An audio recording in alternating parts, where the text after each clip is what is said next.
Hello po, Doc. Naka-mute po ata kayo ulit. Hi. Okay. How many students I'm expecting from this group? 9. Okay, but tayo ngayon is 11. 11 kayo. Okay? But I believe merong doble bang account? Wala. Wala naman.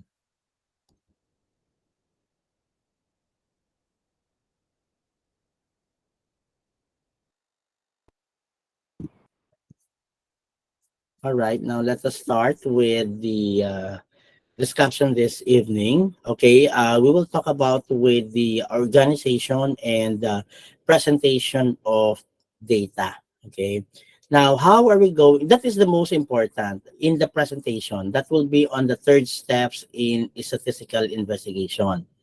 Okay, first we have to identify the problem. Second, collect. Third, present. Fourth, analyze. And last will be interpret. Okay. Now, once that we are presenting data, okay, usually you must present your data in a consistent manner, okay? Which means, basically, in graduate school, the data is presented in two ways. The paragraph form, and that includes also the tabular form, okay? Now, how are we going to present in a tabular form? Okay, there are 5 things to consider in presenting table. Okay, when we say tabular form, the table number, the table title, the table heading, the table data, and the most important is the source of the given data. Okay, whether the data is a secondary data, okay, you must affix the information of this data. Okay, now let us focus on the presentation of data okay, using frequency distribution. Okay, how are we going to present data in a frequency distribution? Okay, these are the steps. Okay, now usually these are data are being presented in terms of list categories or classes along with the number of data that is fall into each category. And these are the steps. Okay, the first step is you have to identify or determine the value of the lower score, or other term is the minimum score, the higher score or the maximum score, and the population size, which is represented by capital N. Okay? Lower score, higher score, population size. That is the first step. The second step is you have to compute for the range. By definition, range is the difference between the highest score and the lowest score. O ganun lang kasimple. Since that we identify it from step number 1, it is easy to determine the range. Bakit kailangan natin kunin ang range? Because on the next step, you need to provide the class interval. Okay? The class interval is referring on the number of categories. Okay? And basically, when we present the table, the class interval should be ranged from 5 to 20. Okay, that is the ideal number of class interval. Now, how are we going to determine the class interval? You divide the range, okay, that the class interval is the square root of n. Okay, now when we determine the number of classes, okay, or the class interval, which is the square root of n.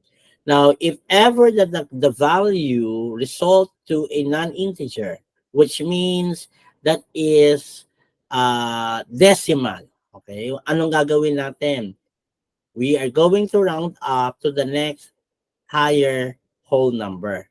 Halimbawa, 7.07.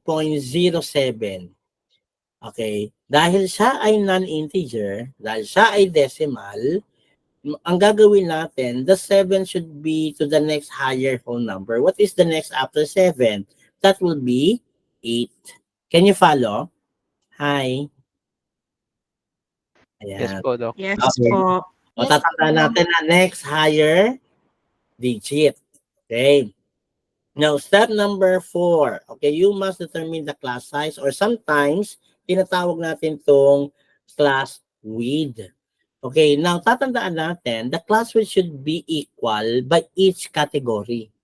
Ibig sabihin, kung meron tayong halimbawa 10 class interval, dapat yung sukat ng bawat class interval kailangan ay pare-pareho. Kung 10 ang ating class size, dapat ang sukat niya ay 10. Okay, tatandaan natin yon. Now, that is same thing on how it computed the class interval. Now, how are we going to determine the class interval or the class size? Okay, you divide the range by the class interval. O, pareho din. Kapag ang resulta ng class size is non-integer, okay, anong gagawin natin? I-round up natin to the next whole digit. Halimbawa, ang lumabas natin halimbawa ay 9.73. Halimbawa, o decimal yon, non-integer yon.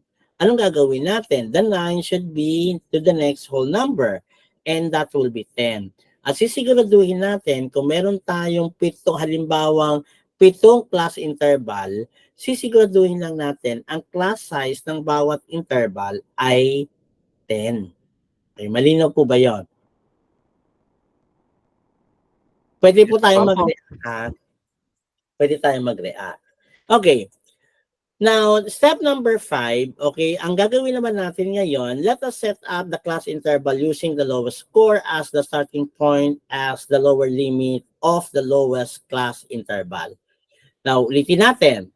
Ang gagawin natin dito, mag-start na tayo na buuin natin ang frequency distribution. Sa paanong paraan? Sisimulan natin yung pinakamababang score. At itong pinakamababang score na to ay tinatawag din nating lowest lower limit. Yan, yung pinakamababa, lower limit. Ibig sabihin, sa bawat range ng class interval, meron tayong tinatawag or the class interval composed of lower limit and upper limit or higher limit. Okay? Ang sinasabi rito, we need to start with the lowest score as the first lower limit. Bakit? Para pare-pareho tayo lahat. Pwede ba natin gamitin, we can start from the highest score. Okay, as the first higher limit. Pwede ba? Pwede. Pero, merong possibility that we can encounter negative value kung magsisimula tayo sa pinakamalaking value. Hindi tulad ng lowest score, hindi tayo makaka-encounter ng negative value. Can you follow? Yes po. Ayan, okay. O dahan-dahan lang tayo, ha? Okay ba tayo doon? Clear ba tayo doon? Ayan. Yes po.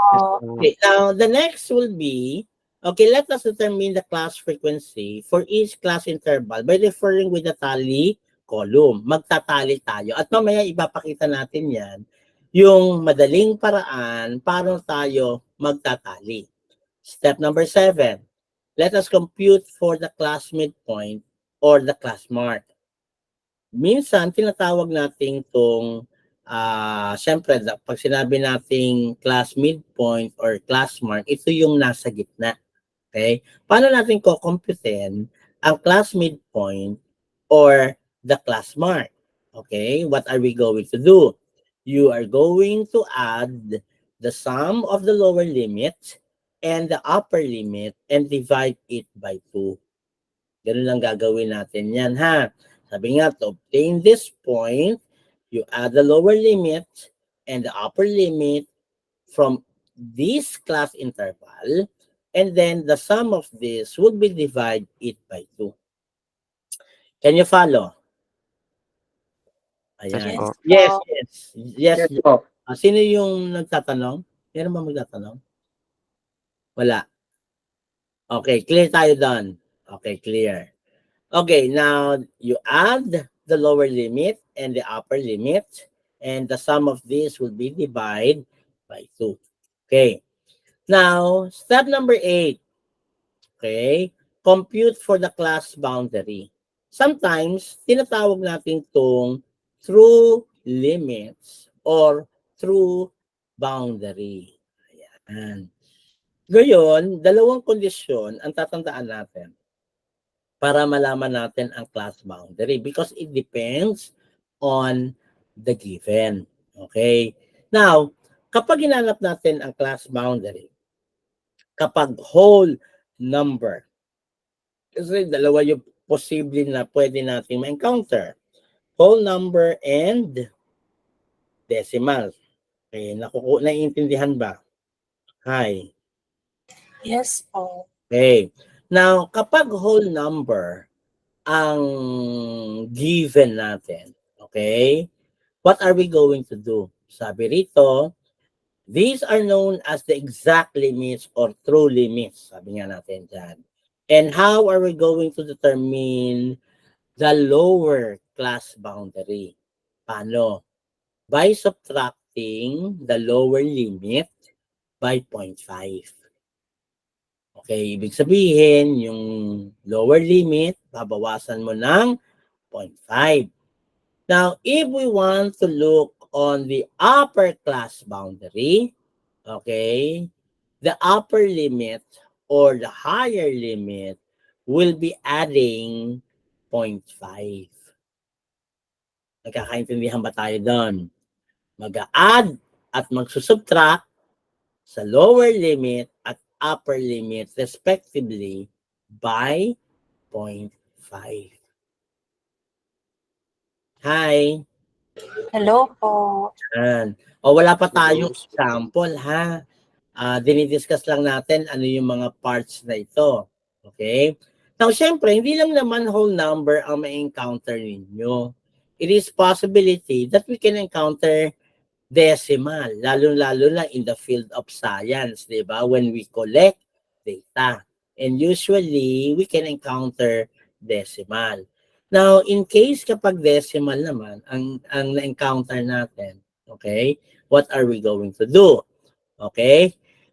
Now, you are going to, okay, kapag decimal naman, okay, instead of adding 0.5 and subtracting 0.5 from the lower limit, okay, anong gagawin natin? Isusubtract natin by 0.05. At mag-a-add naman tayo ng 0.05 from the upper limit. Okay? Yun yung difference. Kapag whole number, 0.5. Kapag decimal, 0.05. Can you follow? Yes Opo, Doc. po. Yes po. Now, step Opo. 9. Okay, step number 9. Compute for the less and greater than cumulative frequency. Okay, siyempre, pag less than cumulative, ang point of reference natin will be the least lower limit. Okay? And syempre, the value of the less than cumulative frequency will depend on the given frequency. Okay? At ipapakita natin yan. Yung less than cumulative or sometimes tinatawag natin itong less than ogive. At minsan, ito ay tinatawag nating pag greater than cumulative naman, minsan tinatawag natin itong greater than ogive. Okay, syempre, the value will depend. Okay, sabi nga, the cumulative frequency is the total of a frequency and all frequencies in the frequency distribution until certain defined class interval. Okay? And step number 10, compute for the relative frequency. Okay? O, tatandaan natin yan. Okay? Paano natin kukumputin ang relative frequency at ang percentage frequency? Now, take note that relative frequency is also known as the percentage frequency. Now, how are we going to compute? Okay, to compute the relative frequency, what are you going to do? You divide the frequency of each class interval by the total number of observation, which is referring to N or F or frequency. Then, since we are looking for percentage frequency, can you just simply multiply it by 100 and affix the percent sign? Tandaan lamang natin, kapag relative frequency, when we get the sum of these will be equal to 1. And the percentage frequency, the sum, will be 100. Okay? Okay po. Ayan. O, tatandaan natin yan, ha? O, basta laging tatandaan, mapapagod, pero hindi tayo susuko. Okay? Clear ba tayo doon? Okay, now, Yes, simulan natin ngayon. Okay. O, simulan natin. The following scores of 30 students in Math 6. Okay. O, i-check muna natin. Tama ba yung 30 yung sample natin? Okay. Meron tayong 10 column at meron tayong 3 row. Ibig sabihin, ang sample natin ay, ang population natin ay 30. Okay. Ano ba yung una? Ang unang step natin. Ang unang step, you must identify. Okay, let us group a frequency distribution and construct the presentation using these three. The frequency histogram, the frequency polygon, and the cumulative frequency. Okay? Now, let us start. Okay, now we have 30 students. I-check natin. Tama ba? 3 row, 10 column. 30. O, tama naman. Ano ba yung unang step natin? Ang unang step natin, i-identify natin ang lower score, ang higher score, at ang population size. O, ano ba ang lower score dito sa given data natin? Can you use the chat box? Okay. Okay, ano ba ang lower score? O, tama. Okay, ang lowest score natin ay 10. Very good. Okay. Now, ang higher score natin dito? What is the higher score? Can you use the Okay, the higher score is 90, tama. Okay, what is the population size class? Anong population? Okay, 30, tama. Okay, very good. Okay, now ibig sabihin, mahirap pa yung unang step. Okay, mahirap pa? Hindi, madali lang. Yung kalma lang tayo, 'di ba? Kalma lang, 'di ba? Bakit si Jan? Bakit Bakit si Jan? What happened? Mahirap ba Ay, dyan? hindi po mahirap. Thumbs down. Oo nga eh. Okay, sobrang dali, di ba? Okay, now step number 2. Okay, so step number 2, this time, let us identify the number of categories. Ano pa ito? Class interval. How are we going to determine the class interval? Okay, by the square root, the range muna pala. Let us find the range first. Okay, the difference between the higher score and the lower score. Ang higher score natin is 90 at ang lower score natin is 10. Ang range natin is 80. Thank you, John. Okay, now step number 3. Okay, on step number 3, let us identify the class interval. Okay, and how are we going to determine the class interval? That is the square root of n. Okay, and what is the square root of n? Okay, ang n natin is, yes, Joshua. Doc, sorry po, pwede pong pabalik dun sa step 2. Medyo may nakalimutan lang pong ilagay. Ayun, for step 2 po, kukunin yung R. Oh, Ano po yes, yung find the range. range? Okay, thank you, Doc. Oh, yan. Okay, kukunin natin yung range. Okay, that is the difference between the higher score and the lower score. Okay? Now, step number 3, let us identify the class interval. Okay, dito, bibilangin natin yung class interval or categories. Okay, ano ba yung n natin? That is 30. And square root of 30, okay, that will be equals to 5.48. Okay, tulad nga ng sabi natin, we round up to the next whole number, and that will be what? That will be 6. Okay, tama. Na-mention na kanina yung yung bilang. Ibig sabihin, Dok, paano gagawin natin? Okay, halimbawa, meron kayong hawak na papel. Halimbawa, Okay, syempre, kung ano yung step number 3, okay, and we need only 6 category, 6 lang yon. 6 lang ang gagamitin natin. Eh, Doc, 5 lang yung guhit. Anong gagawin natin? Siyempre, pag kulang, dagdagan. Malinaw ba yon? Okay? Lalagyan lang natin ng guhit. Dagdagan mo. Pwede nga hindi mo dagdagan, pero dapat 6 yung class interval mo. Malinaw ba? Eh, Doc, ang dami. Kasi minsan may mga ganong pagkakataon. 10 yung nilagay. Eh, 6 lang yung dapat. Anong susundin natin? Yung 10 o yung 6? Yung 6 po. Yung 6. May mga bagay na hindi dapat nating pinipilit. Kaya kung bakit tayo nasasaktan. Tama ba yon, Darwin? Ouch. Yes. Tama ba yun? Okay. Ibig sabihin lamang, kung 6 lang ang kailangan natin, what are you going to do? 6 lang dapat ang lalagyan natin. Kung marami yung nakalagay doon, hayaan lang natin at huwag nating piliting lagyan. Malinaw ba? Kasi Yes. pag pinilit mong lagyan yung 10 yon, mali yung magiging sagot mo. Hindi kaintindihan ba tayo? Kaya nga kapag sobra, hayaan lang. Pag kulang, dagdagan. Okay, dapat tayo yung mag-adjust. Ay, may email na hindi daw po ma-access ang my class announcement po. Baka po nasa labas ng bahay. Nandito ba si Annalyn? Annalyn is here. Hi. Wala po ata. Oo. Kasama pa siya sa GC. Doc, ano pong surname niya?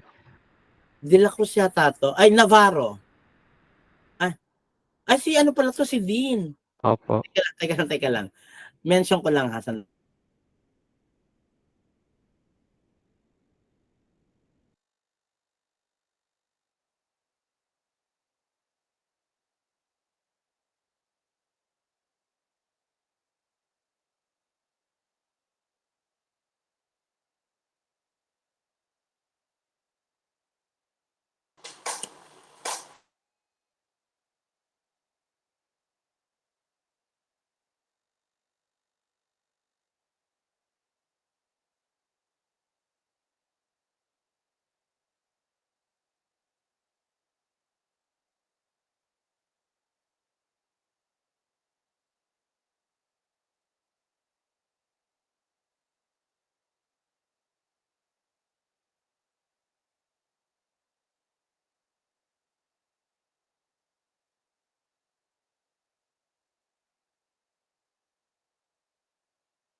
Sandali lang po, sandali lang po. Okay po, Doc. Sige lang, sir. Basta tatandaan ha, mapapagod pero hindi susuko, ha? Baka mamaya sumuko kayo, walang susuko. Yes, sir. Kailangan, kung 20 kayo, 20 din kayong gagraduate, ganun dapat. Walang iwanan. Lahat ba dito, Doc? Yung MPH lang ba to? Ano yan po? Hindi, iba-iba kayong program yata tama? Iba-ibang program yata. Bakit ka iba? Ilan lang yung MPH? Okay. Parang 2 program yata to. I believe, 2 yata to. Combine kasi to ng 2 klase. ang alam ko. Sige. Mm-mm. Ayan. Okay, let us wait for the other kasi para makasabay siya.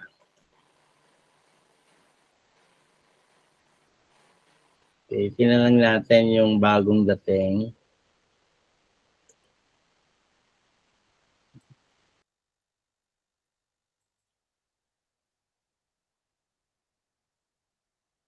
Step number 3 na ba tayo? Ayan. Yes po. Okay. Meron ba tayong bagong dating? Okay, let us see. Okay, paano na lang kung sino yung ano pa natin. Alright. Okay, now let us continue on our discussion. Okay, tatandaan natin, ulitin natin ha. Kung ang hinihingi lang natin is 6 class interval or category, you need only 6. Provide 6 category. Ganun lang kasimple.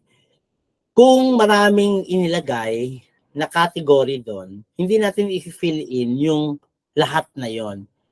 We have to stick on how are we going to compute on the number of categories. Yun yung basihan natin. Okay? Tulad nga ng sabi ko, kapag sobra, hayaan lang natin. Stick with the number of class intervals. While, kapag kulang naman, o tayo yung mag-adjust, let us add another row. Okay? Hi. Yes po. All right. Now, Yes po. okay, step number 4. Okay, step number 4. Okay, the I or that is the class size. Okay.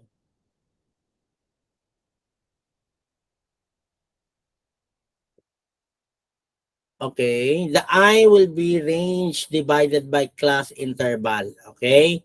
Oh, syempre, the range is 80 and class interval is 6. Okay, you divide. No, nakita ko na yan.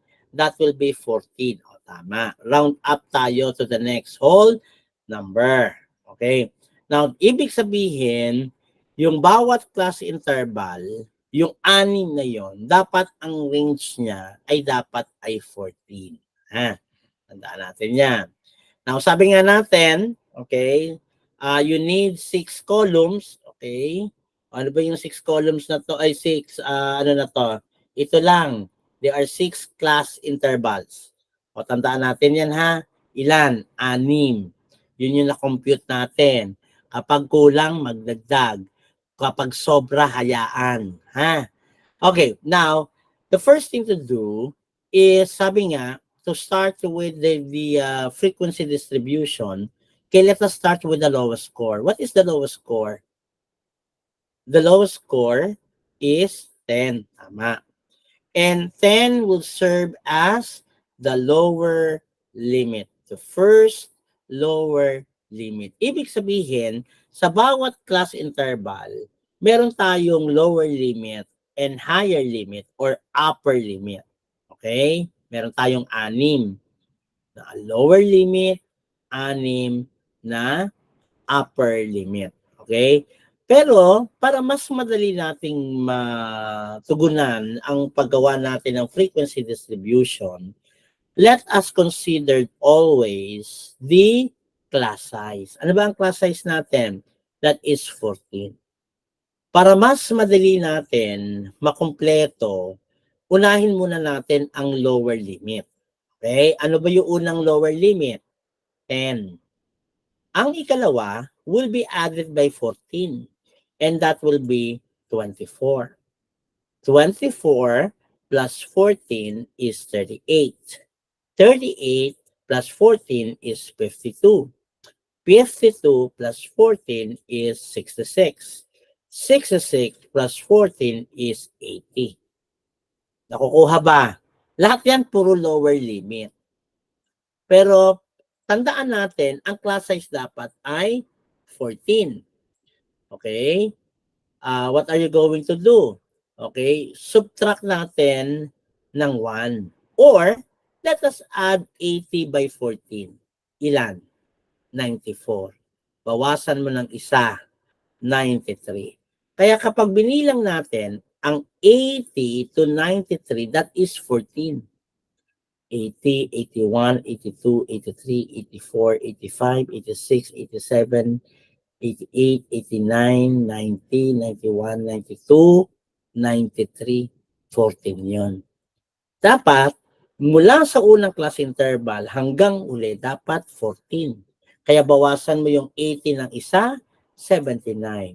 66 bawasan ng isa, 65. 52 bawasan ng isa, 51. 38 bawasan ng isa, 37. 24 bawasan ng isa, 23.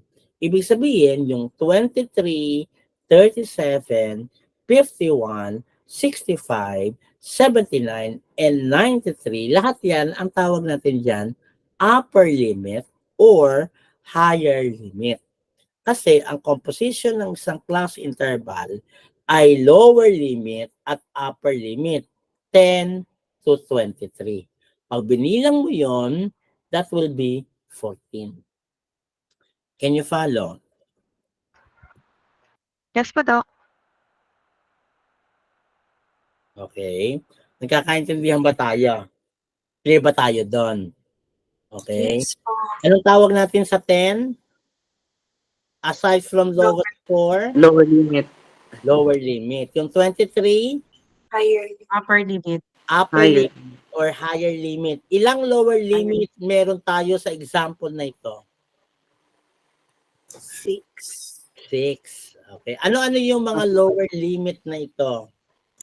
10, 24, 28, 20. 66, 8. Okay. Okay, ilang higher limit or upper limit meron tayo? 6. Ano-ano ito? 23, 3, 37, 27, 51. 65, 79. 93. Okay. Ano ang sukat ng bawat class interval? 14. 14. Anong tawag natin sa 14? Interval. Class size. Size. Class size. Mainam na ha. At paikot-ikutin na tayo, alam natin kung anong tawag natin dyan. Okay? Now, ang susunod natin dyan is we have to look on the tally. Okay? Sa pagtatali, kailangan kalmado lang. Kasi kapag nataranta tayo, magkamali lang tayo ng isa, apektado lahat ng sagot natin and susunod natin topic. Ganun din. Kaya dapat careful tayo. Okay? Paano tayo magtatali? Pwede nating magtali tayo, pwedeng horizontal or pwede nating by column. Diba? O gawin nating by column. Ang tanong, pang ilang class interval natin makikita ang 57? Fourth. Okay, tama. Sa 4. Ang 58. 4. Fourth. 4. Dapat kalma, ganun kakalma lang dapat, ha? Huwag matataranta, ha? O, tandaan natin, huwag tayong matataranta. 23, pang ilan? 1. 2. First. Ay, 1. 1. Okay. 27, Second. 2. 26, 2. Second. 89, 6. 6, 6. 44, 44. 3. Third. 90, 6. 77, Fifth. 5. 25, 20. Second. 20, First. First. 70, Fifth. 40, Third.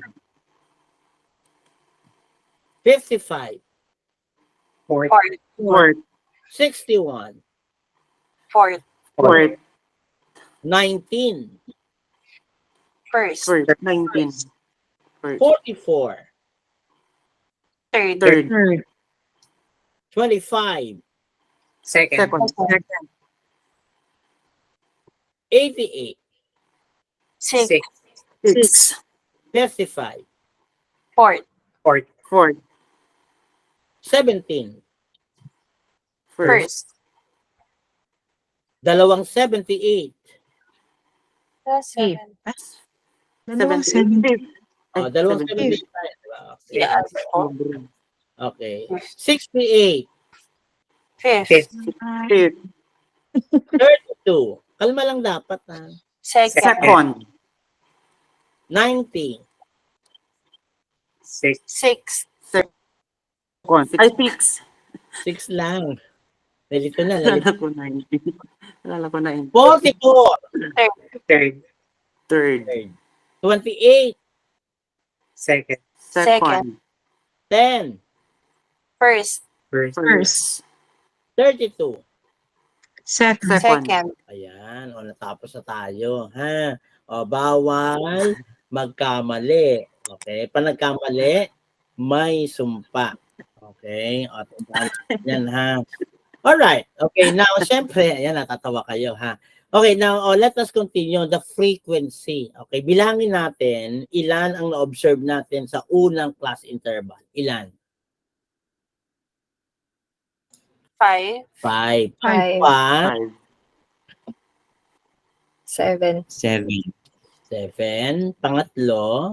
4. 4. Pang-apat. 5. 5. Five. Five. 4. 4. Ayan. Siguraduhin lamang natin ang sum of frequency that adding 5 plus 7 plus 4 plus 5 plus 5 plus 4 is 30 dapat. Ha? Bawal magkulang. Kapag nagkulang, may sumpa. Nagkakaintindihan. Okay, now, the next column is finding with x. Ayan na naman tayo.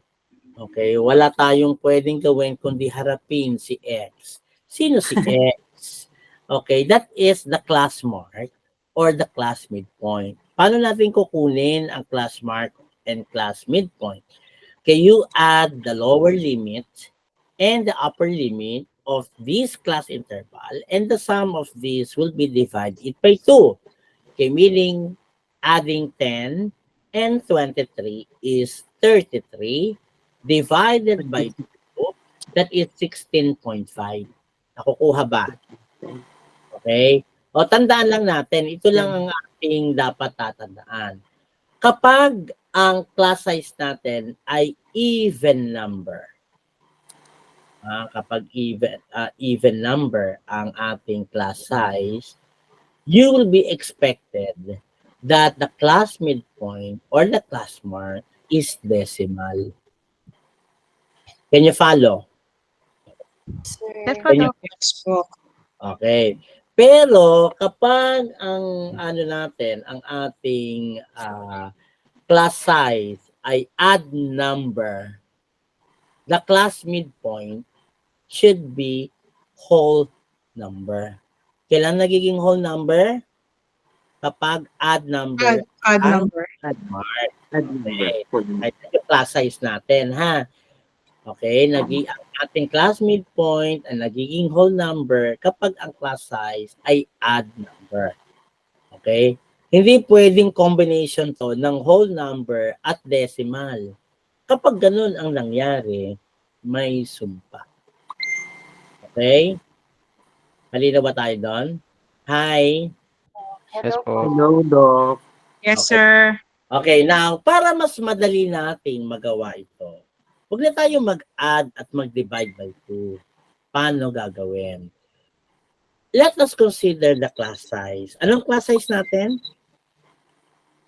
Lower. Anong class size? Class size. 14. 14. 14.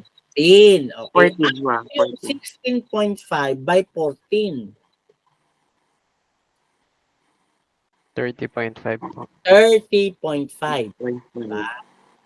Kasi 16.5 plus 14 is 30.5. Bakit? Kasi pag inad mo yung 24 at 37 is 61. 61 divided by 2 is 30.5. Can you follow?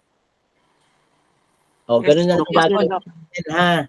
I-add na lang natin yung class midpoint by the class size. Kaya 30.5 plus 14 is 44.5. Can you follow? Yes po. Yes po. Yes, Doc. 5 plus 14 is 58.5. 58.5 plus 14 is 72.5. 72.5. And 72.5 72.5. 14 is 86.5. 86.5. Can you follow? 86.5 Yes, plus Doc. 14. Okay na tayo dyan. 105. Okay na tayo dyan. Okay, the next is the class boundary. Or this would be known as the exact limits or true limits. Since ang given natin ay whole number, ang gagamitin natin sa pag-a-add at pagsusubtract ay 0.5. Magsusubtract tayo sa lower limit ng 0.5, kaya yung lower limit natin na 10, bawasan mo ng 0.5, that will be 9.5. Can you follow? Yes And the po. 0.5 will be added from the upper limit. That is 23 plus 0.5 is 23.5. Can you follow? Yes po. Okay, the next will be 24. Okay, bawasan ng isa.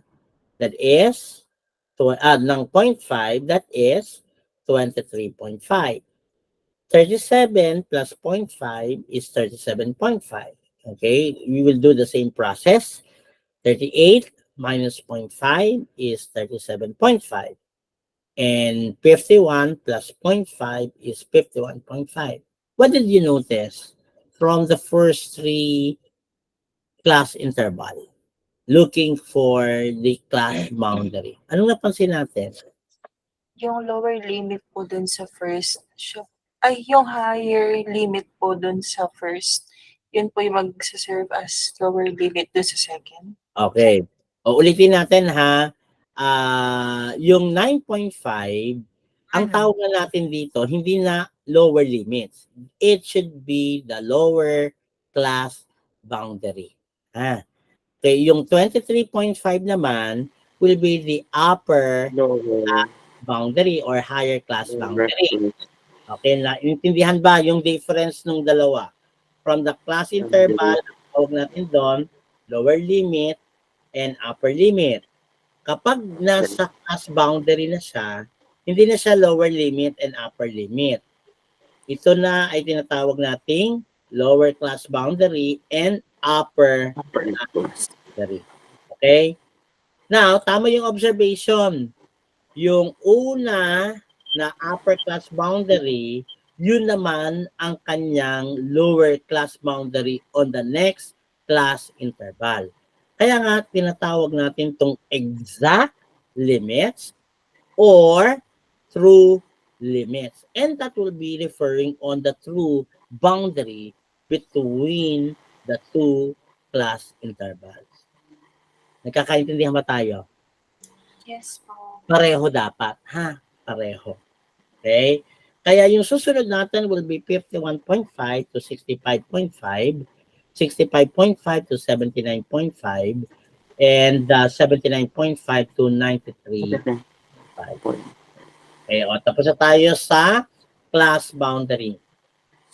Okay, now let us proceed on the less than or jibe and greater than or jibe. Okay? Pwedeng magkabaliktad to, ha?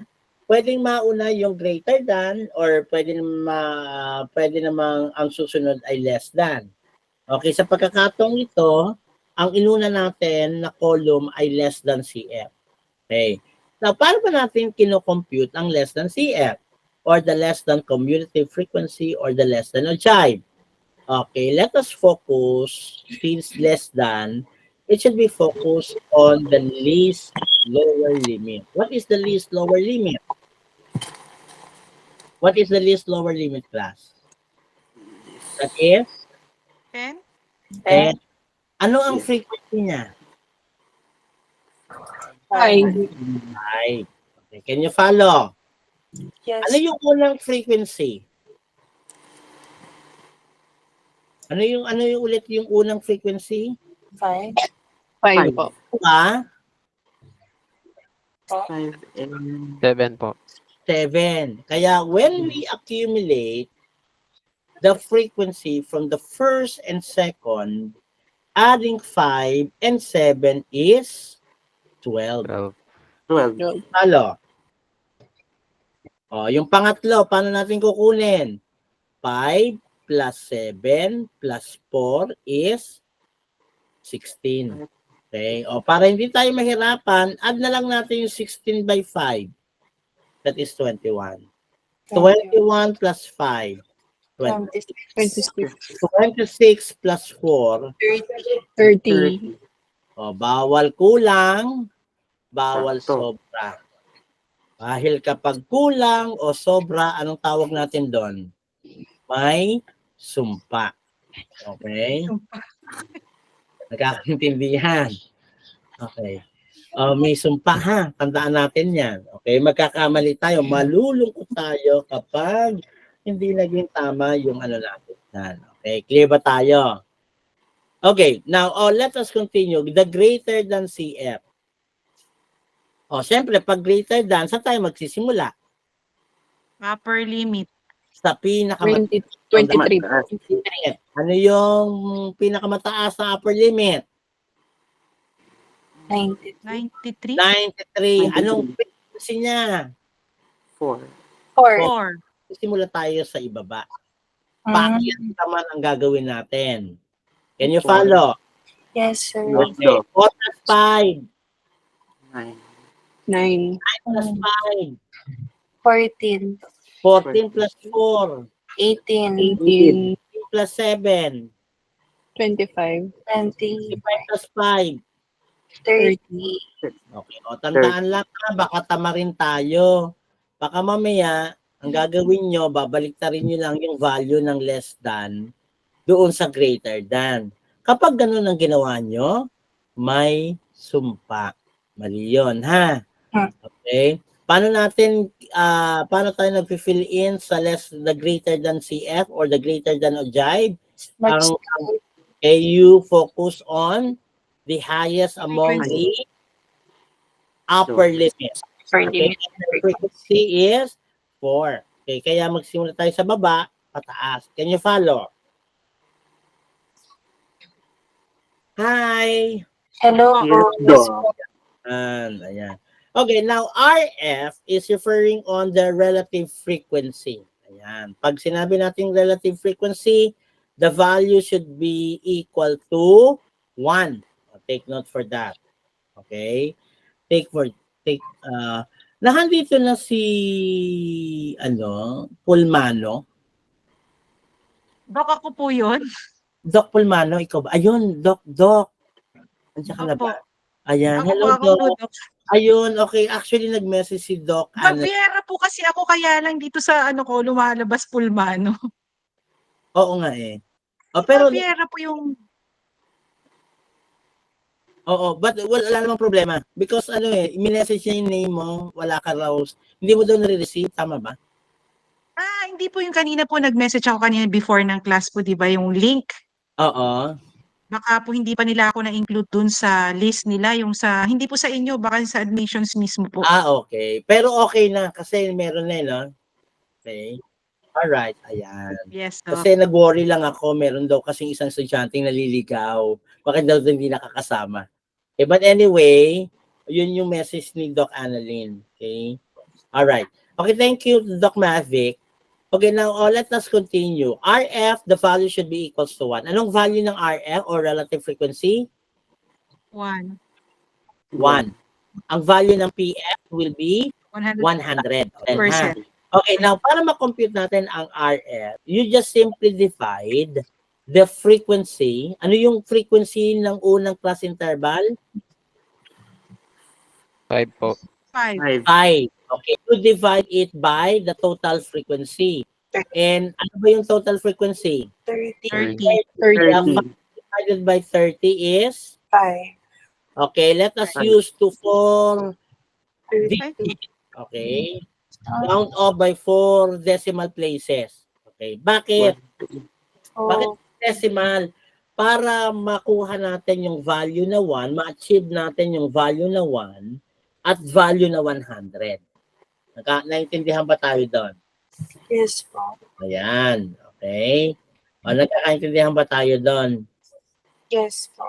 Okay, now syempre kapag kinuha natin yung pangalawa, 7 divided by 30.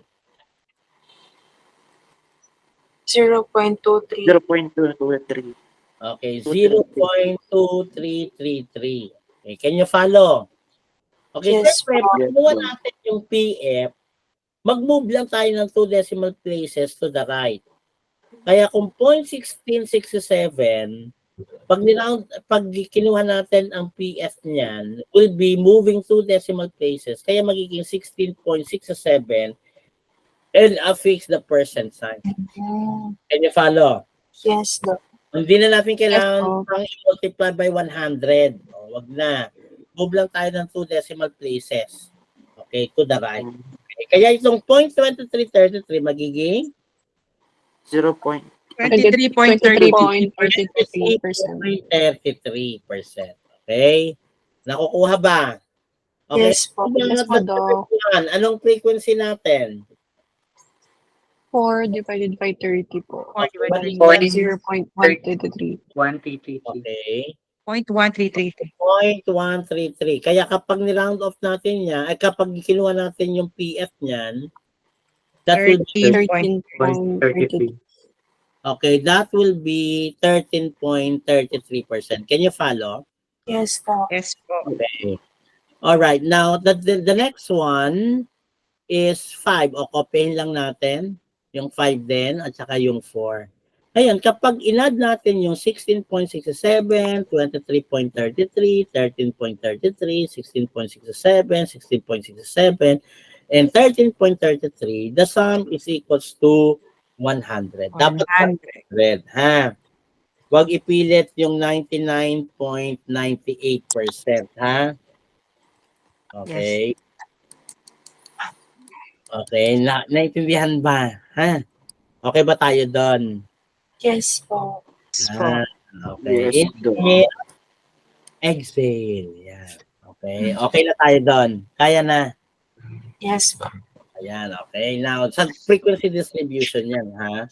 Okay. Now, the graphical presentation, tatandaan lang natin, kapag ginrap natin ang data natin, kapag sinabi natin frequency histogram, this will be presented by bar graph. Okay, ano ba yung mga kailangan natin para ma-represent natin ang frequency histogram? The frequency and the class boundary. Okay? Yun ang kailangan natin. Now, tandaan, kapag frequency histogram, this is presented by bar graph. Okay? Clear? Okay, clear tayo doon. Okay, second is frequency polygon. Now, kapag frequency polygon, okay, what are you going to do? Okay, it is presented by line graph. Okay, pero syempre, the line graph should be formed a polygon. Tandaan natin. Dapat yun yung goal natin. Magkaroon tayo ng line graph and the same time, dapat makapag-form tayo ng polygon. Can you follow? Okay, anong kailangan nating data? Frequency, Polygon. mark, or the class midpoint. Okay? Clear tayo doon. Okay, now, the next will be less than cumulative frequency.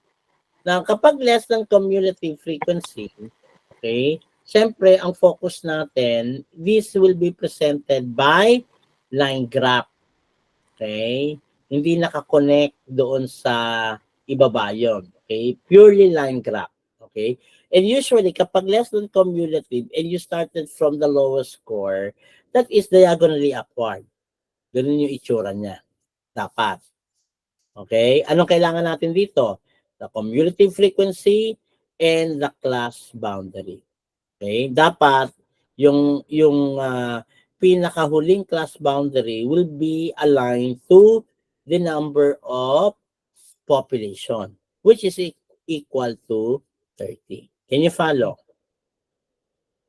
Okay. Now, the next will be the greater than cumulative frequency. Okay. Since nag-start tayo from the lowest score, kaya we will be expected the graph should be diagonally downward. Okay, yun yung itsura niya. Okay, kasi you started from 30 pababa. Okay, yung frequency. Can you follow? Yes. Hi. Hello. Yes po. Hello Hi, po. Doc. Yes, Okay ba Doc. tayo doon? Okay ba tayo doon? Yes po. Okay. O yun lang naman ang pag-aaralan natin today. Okay, kasi bukas kailangan nyo ng laptop. Okay? Provide laptop tomorrow and we will discuss the next topic, the measure of central tendency and the measures of variability. Okay? That will be for tomorrow. Okay, we will start 7 o'clock and the link will be posted doon sa GC na lang natin. Are you included, Miss Mavic, doon sa GC? Yes, Doc. Doon po ako included. Hindi ko nga po alam ba't wala ako doon sa dashboard na sabi niyo po. Doon sa dashboard? Opo. Wala ka doon? Hindi mo Wala po ako nakikita? doon kasi Hindi mo hindi po. nakikita, nababasa? Hindi po. O, i-check mo na lang ha. You coordinate. With Ma'am Annalyn po. Kasi baka mamaya, hindi ka maging officially enrolled. Ha? Kaya nga po eh. Pero na-accept na po ako. Na-receive ko 2 days ago na okay na, accepted na. Kaya lang, yun nga, inas ko kanina, baka lang walang pasok po kasi kaya hindi pa Oo. naasikaso. Okay, now anyway, that will be the end of our topic for this this evening, and we will continue our discussion tomorrow. Yes, Sir Darwin. Doc, sorry, wala pa akong laptop kasi paano po yun? Ay, hindi, okay lang. Ginagamit ko lang kasi phone as of ngayon. Okay, but don't worry, we will record naman yung activity natin tomorrow ay i-record ko naman yun para mabalikan mo on how you will use the Microsoft Excel or the laptop. Okay? Okay, wag masyadong malungkot. Sige, Doc. Ha, Ginagawa Sir ko naman Darwin? pag Yes, Doc. PC kasi yung nasa amin, nasa clinic kasi. Okay. O, sige. Walang problema naman yan. Walang problema. Okay? And see you tomorrow. Thanks, Doc. Yes, Miss Rufin. Yes po, Doc. Bali, Microsoft Excel po yung gagamitin po Oh, bukas. Excel muna tayo. Oo, Sige po. Excel. Para at least, once that you have your comprehensive exam, okay, you can practice by compute manually and you can check it using the Microsoft Excel. Okay? Para at least Okay po, Doc. sabihin Thank you yung po. natututunan para ma-double check ninyo. Yes, Miss Jacqueline.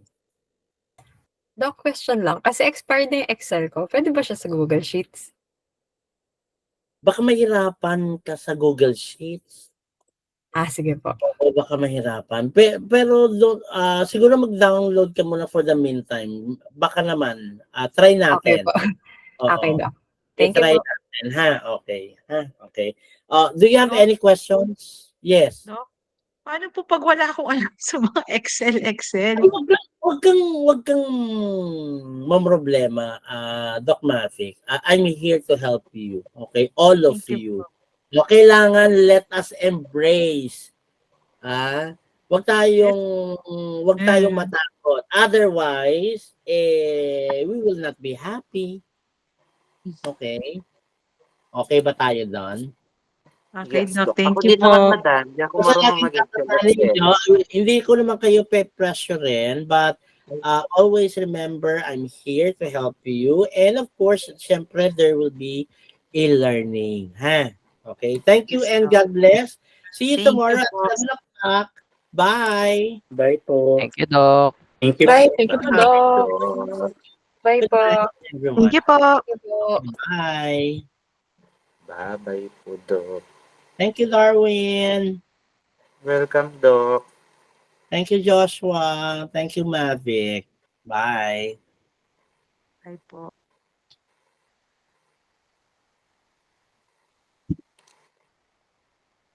Thank you, Darwin. Sige, Doc. Bye, Doc. Thank you din. Okay, bye.